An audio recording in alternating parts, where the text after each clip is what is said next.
We have come to an amazing garden up in West Jefferson, North Carolina, and it has an incredible entryway. We pull the car in and look behind us at what we see. This is Jay Sifford, the landscape designer from the Charlotte, North Carolina area, and this is your second home up here in West Jefferson. It is. I'm gardening at 3,300 feet. I can grow all the stuff that I couldn't grow in Charlotte, so it's my alter ego garden. Right. Yeah. And you mentioned the portal. I think that it's really important to have a unique entryway to your garden to kind of set expectations.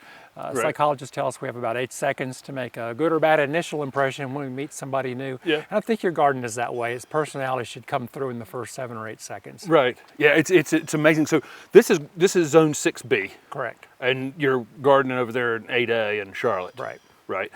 How long have you been a landscape designer? And been doing landscape designing work for about 17 years. Okay. And I've been up here. This is the 4th season for this garden. 4th season, so that's COVID-ish.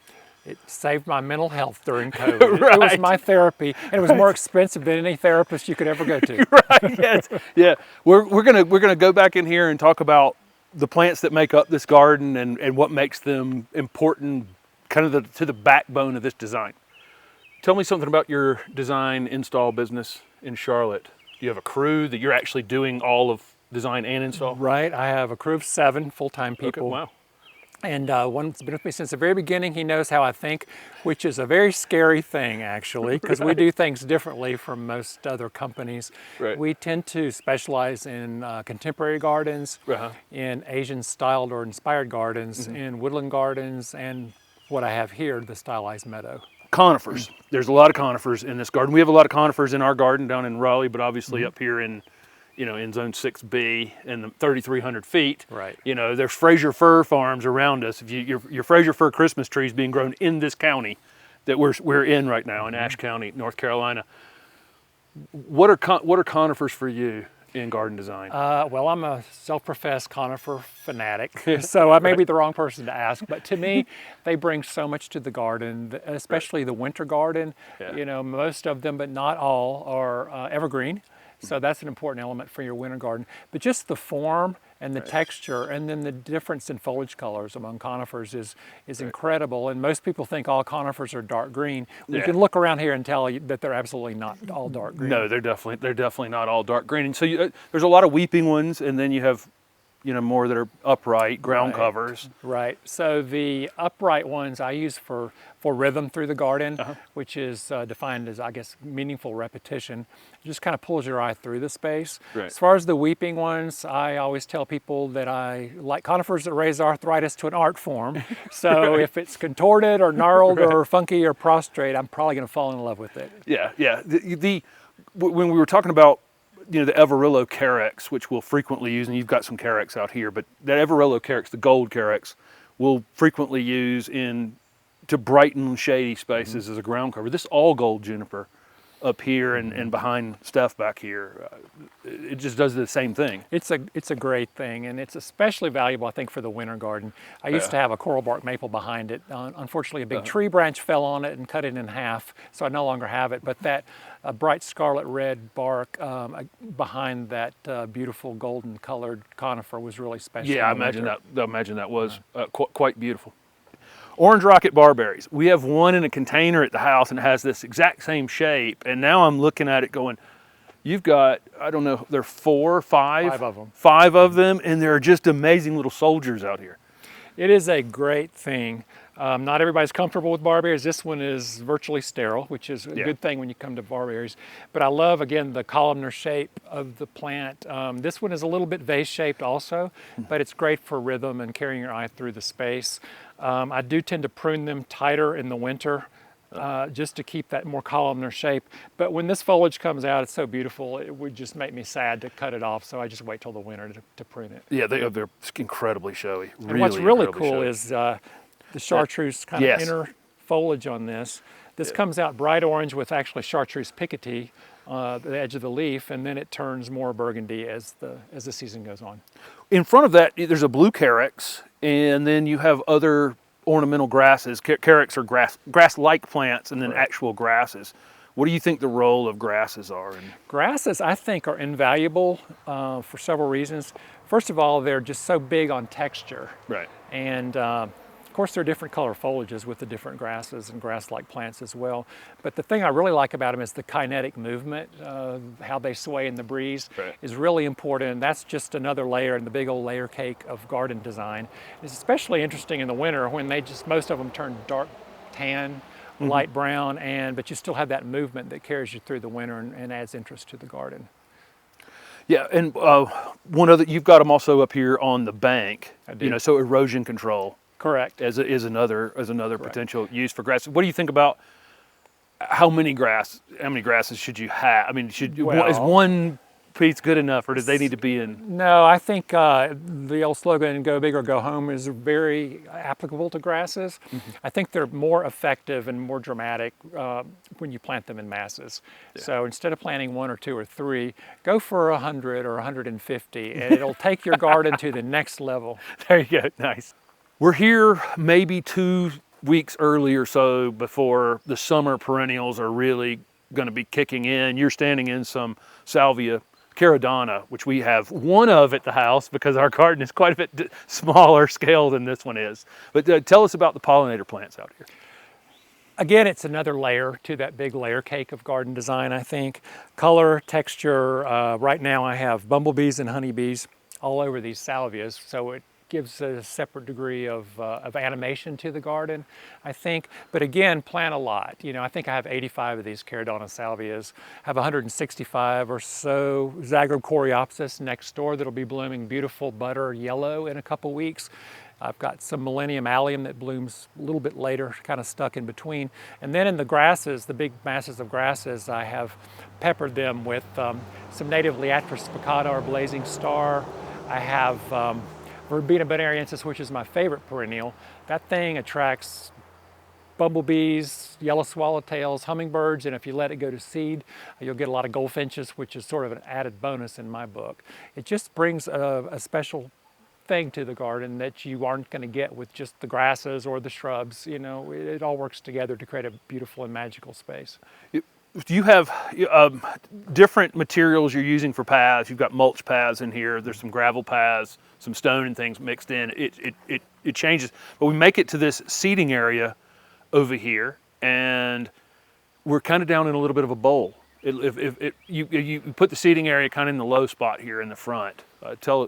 Right. So this garden is designed sort of like an amphitheater where we're on stage, we're in the center, and then all these plants are elevated around us. And the plants are laid out in concentric circles, which also keeps your eye moving around the space and can make the space feel even larger. We put a berm up along the road to give a little bit more of a degree of separation, and also to keep water from running across the septic field, because we are standing on my septic field drain lines right now. Right. Did you pick plants that were specific to not root deep? I did. So you have to be really careful, for example, with some of the ornamental grasses, because panicum can have a 9-10 foot deep taproot, which isn't awesome for septic lines. Yeah. But so I chose the Carly Rose pennisetum, which is a fountain grass that has a fairly shallow root system, and it seems to work really well. So we were discussing your 4 cornerstones of a great garden. Right. One of them, number 1 is art. Number 1 is art, and art is a highly personalized thing. It's one of the hardest things as a garden designer that I have to suggest to people or to try to talk people into. Yeah. But I think art is really important. Yeah. It also goes along with, of course, laying out your plants in an artful way or an artistic way. Right. But I think if you do that, then good garden art, not gnomes, but good garden art can actually take your garden to the next level. Yeah. I have these blown glass spears here. I really like blown glass because it's magical. I think the way that it absorbs and refracts and reflects light.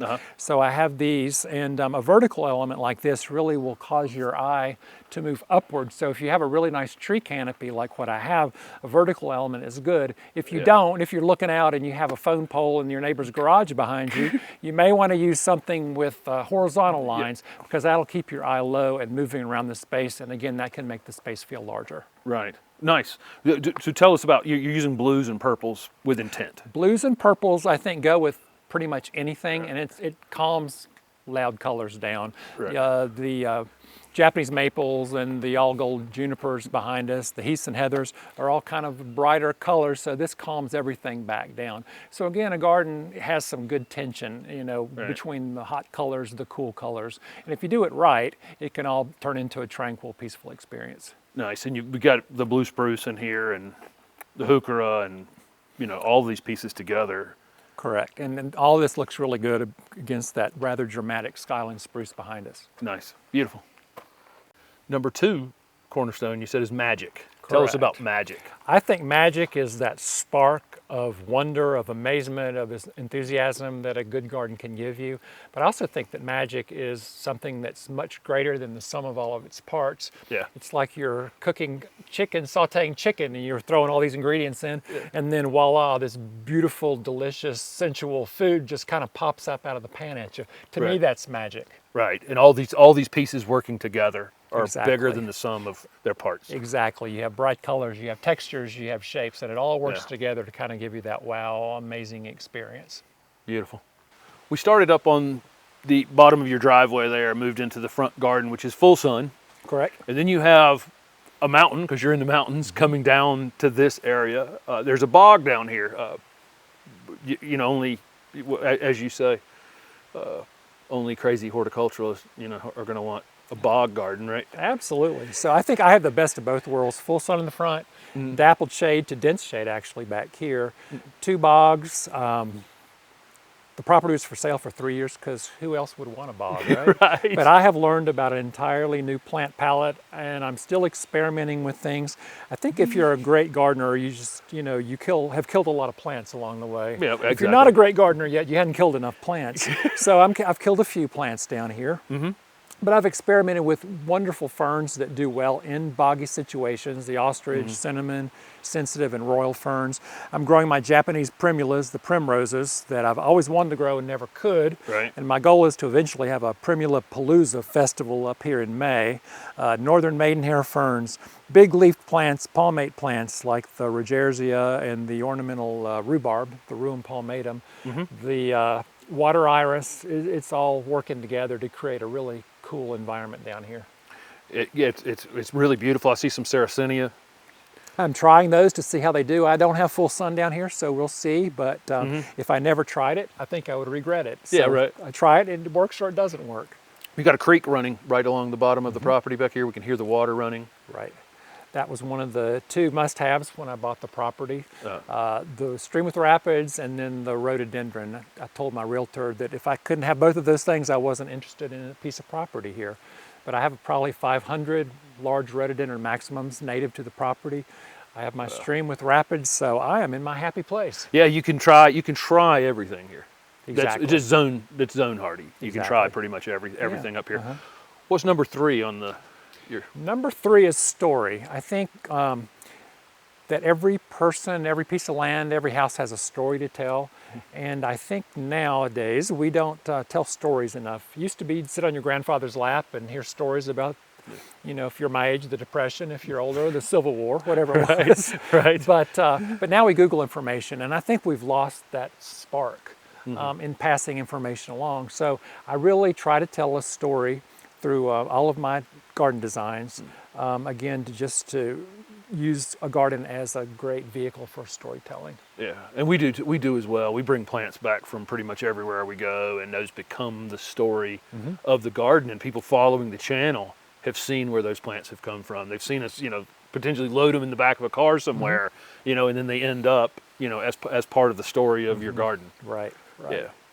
I did a walk around video with the stabilizer that will be up after this video, so you'll get to see just kind of a slower walkthrough of this garden. I don't think in this video or that video I can show you this incredible set of steps that Jay and his crew built here. This is about a 60-foot drop down to the bog garden off the end of the driveway, and it's an incredible set of steps in a spiral staircase going up.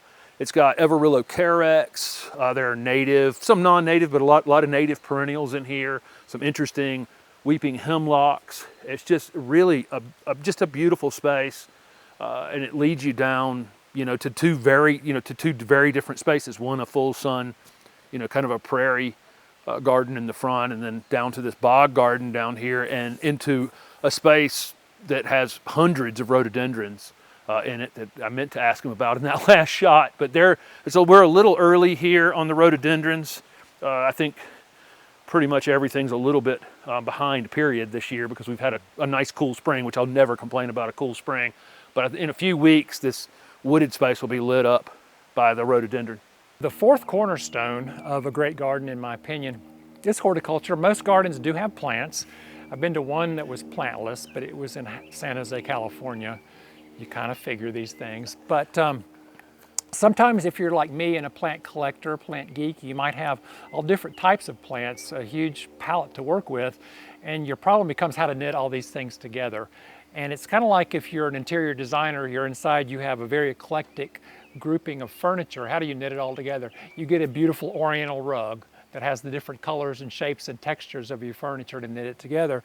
And so that's really important in this particular space because I've got blue spruce, I've got a red Japanese maple, I've got funky conifers, I've got heaths and heathers, but this beautiful carpet of golden Pacific shore juniper really knits everything together into one cohesive space. And that's part of the magic of what plants can do for you. You've got there's some white wedding hydrangeas that are eventually going to be framing this space a bit. Right. Yeah, how long have they been in? These have just been in 3 or 4 weeks. I Okay. had some larger, old-fashioned, beautiful phantom paniculatas here before. Yeah. That somebody sprayed some herbicide around and no. kind of wafted over and took most of those out. So I planted these. I think when you have a circular seating area, it's really important to have some sort of a hedge or backdrop behind you. Right. It makes you feel a lot more secure and nestled into a space. I think that goes back to when we were cavemen and cavewomen and had to watch out for the Brontosaurus or something Right. creeping up behind us. Right. So it does, when it grows in, it'll make this field more secure. Yeah, ours are about 3 years old now. They're probably right there. They're so sturdy. Yeah, They're white very wedding's very a sturdy. great thing. Yeah. Some of the older dwarf cultivars and regular like limelight, they're really floppy. Right. And what I like about these is they have real strong stems. Yeah, we love ours. We have 2 in the back and 1 in the front garden, and another one called Moon Dance. So this is really, really striking. I mean, as the sun is, we're kind of losing light here in the evening. It's just more and more, showy, honestly, as the evening comes on. I imagine the mornings are similar. They're really nice. Behind me faces southwest, and so this whole garden is on a sunny day backlit by the afternoon sun, and it just picks up pinks and peaches and oranges in the most amazing way. Yeah. Are you going to retire here full time, or are you? No, I kind of like the best of both worlds. It can be a little cold and long and dark during the winter months Right. up here, and so I like to go back and forth. It's a good balance for me.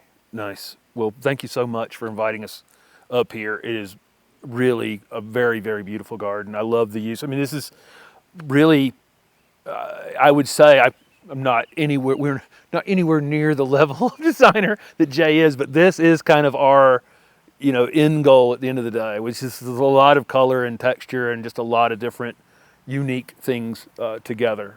It's really beautiful. Well, thank you, and thanks for coming. I really enjoyed it. Yeah, awesome. Thanks.